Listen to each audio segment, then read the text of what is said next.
Oke pemirsa, segmen terakhir ini kita akan lanjutkan dialog dengan Bapak Pumbida Hidayatullah, anggota Komisi 9 DPR RI dari fraksi Partai Golkar tentang nasib buruh berkaitan dengan kenaikan BBM. Jadi apa solusi terakhir yang mungkin bisa meredakan gejolak di kalangan buruh lah ini? Ya, memang persoalannya kebijakannya tidak bisa dilaksanakan dalam konteks satu sektor aja ya. Misalnya isunya ketenagakerjaan. Ini sangat-sangat picik lah kalau pemerintah membebankan masalah ini sektor katakanlah utusannya Kementerian Tenaga Kerja. Ini sangat tidak adil menurut saya. Harusnya secara keseluruhan seorang presiden dapat memberikan semacam koordinasi kepada seluruh bagian daripada kementerian yang melibatkan buruh. Mulai dari Kemenakertrans, kemudian juga perindustrian, perdagangan, ya, dan tentu yang ada hubungan semua dengan perekonomian, termasuk SDM dan lainnya di dalam konteks ini bagaimana kemudian bisa melakukan basis-basis pertolongan lah, istilah perhatian khusus kepada buruh.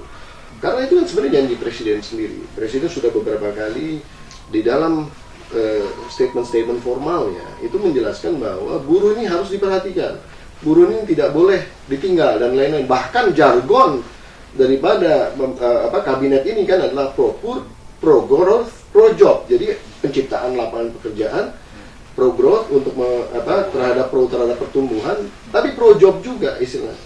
Nah kalau buruh tidak happy dengan job-job ini bagaimana? Nah, basis-basis yang harus dilakukan banyak sebetulnya. Tadi dalam konteks keekonomian gitu, tapi kan ada juga masalah kesejahteraan yang harus diperhatikan. Nah, masalah kesejahteraan ini memang tidak bisa seperti membalik tangan. Prosesnya ada proses yang lebih real agar di kemudian hari buruh bisa mendapatkan kesejahteraan yang layak. Intinya begini, di negara-negara yang maju, yang namanya pekerja level pekerja itu sudah di dalam basis middle class gitu loh. Jadi dia bisa punya rumah, dia bisa punya kendaraan lah, apakah itu motor, apakah itu mobil gitu, dan kemudian paling tidak dia bisa menikmati pendidikan yang layak, kesehatan, dan juga rumahnya itu paling tidak ada kulkas, makan enak dan lain-lain gitu. 4 sehat 5 sempurna itu cukup ya. Jadi tidak berlebih, tapi cukup untuk running itu sampai dia kemudian anaknya dewasa dan bisa melanjutkan menjadi usia produktif yang bisa menghasilkan juga. Nah ini kan yang diharapkan.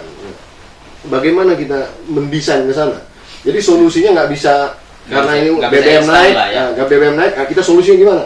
Itu sebetulnya kalau jalanin negara seperti itu namanya kita pemadam kebakaran. Harus ada grand design yang terlebih dahulu. Bagaimana? Selama ini ada grand design kayak gitu nggak sih? Tidak ada yang saya lihat. Bahkan negara ini mau dibawa kemana juga kita nggak ada grand design-nya gitu. Ya, nggak seperti dulu ada GBHN gitu ya. Intinya begini, walaupun tidak ada GBHN, seorang presiden itu bisa mempunyai visi dan misi ke depan yang bisa disesuaikan di dalam konteks RPJPN ya, Rancangan Pembangunan Jangka Panjang, RPJPN, Rancangan Pembangunan Jangka Panjang Nasional. Nah itu sebenarnya nggak ada masalah. Intinya gini, seorang presiden, seorang pimpinan negara ini berhak menentukan arah negara ini mau dibawa kemana negara ini. Apakah negara ini mau menjadi negara maritim? Apakah negara ini mau menjadi negara agraris? Apakah mau menjadi negara industri? Atau negara adik kuasa sekalipun boleh-boleh aja. Tapi harus jelas. Nah, ketika kita mempunyai visi di sana, misinya seperti apa? Jadi sektor perburuhan, pekerjaannya mau dibangun seperti apa? Sektor pendidikannya, persiapan tenaga kerja dan lainnya mau bentuk seperti apa? Karena kan membutuhkan sumber daya manusia semua. Dan harus didesain gitu loh. Ya, sebetulnya pemerintah kita ini desain atau mungkin kebijakan jangka panjang terhadap buruh itu seperti apa sih? Ya kalau saya lihat memang dalam konteksnya masih terlalu mengandalkan basis pengiriman ke luar negeri. Suka tidak suka. Walaupun mereka pasti deny lah. Pasti dia bilang kita tidak ada target untuk menambah TKI. Pasti dibilang. Padahal sebenarnya ada. Jadi istilahnya karena mereka bisa juga perlu. Karena mereka tidak mampu menciptakan pekerjaan di lapangan pekerjaan di dalam negeri, targetnya ada ke luar negeri. Jadi kalau katakanlah sekarang yang menjadi masalah adalah basis-basis sektor informal, yaitu PRT dan lain-lain. Nah, mereka mengurangi itu. Alasannya sekarang kita akan mengirim yang sektor formal, seperti katakanlah operator mekanik dan lain-lain, dan kemudian perawat, dan jadi malah lebih pakai skill gitu.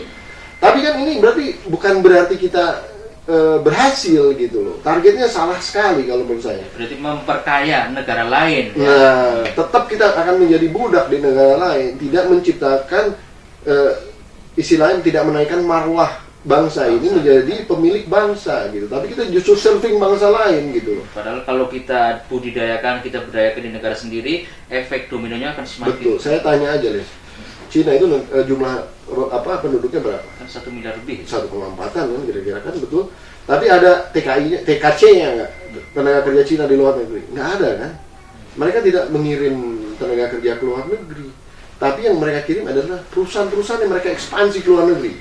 Dan kemudian orang-orang yang Cina yang bekerja itu di perusahaan mereka. Jadi mereka tetap menjadi tuan. Gitu loh. Ini yang harus kita bangun gitu loh. Jadi secara spesifik sebetulnya kesalahan departemen atau kementerian ketenagakerjaan atau pemerintah secara keseluruhan? Saya runut lagi ya ke hulunya.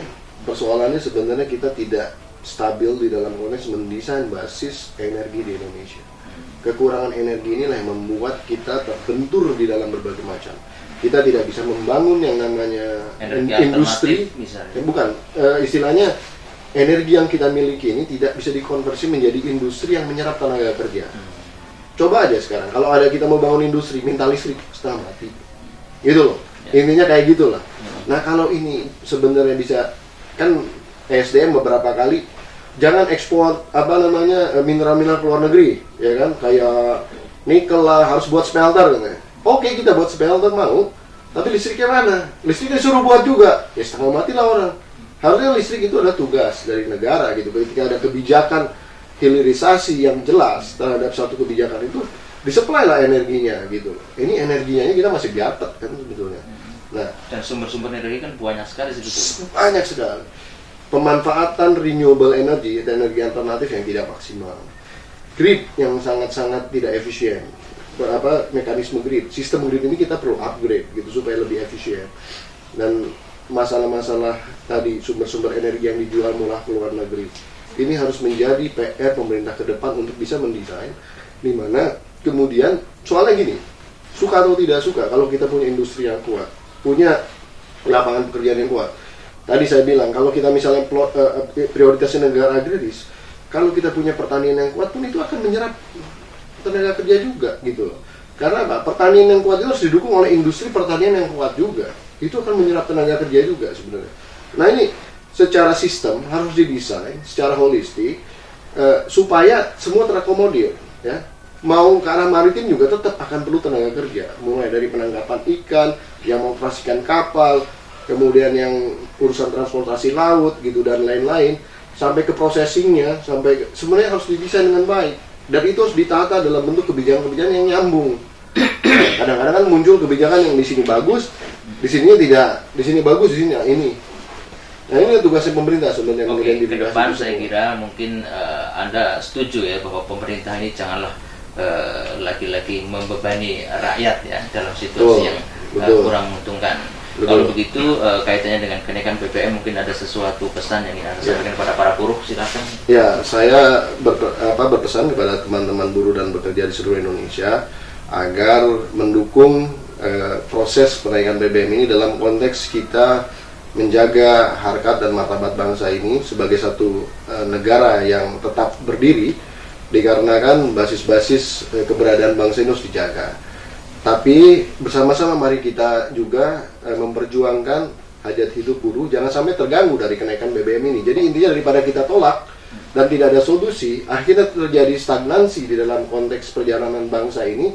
Lebih baik kita cari solusi yang lebih kondusif dengan cara kemudian hari kesejahteraan para buruh pun terjaga, tapi negara ini tetap ada eksistensinya. Oke, terima kasih Pak Pumbida Hidayatullah.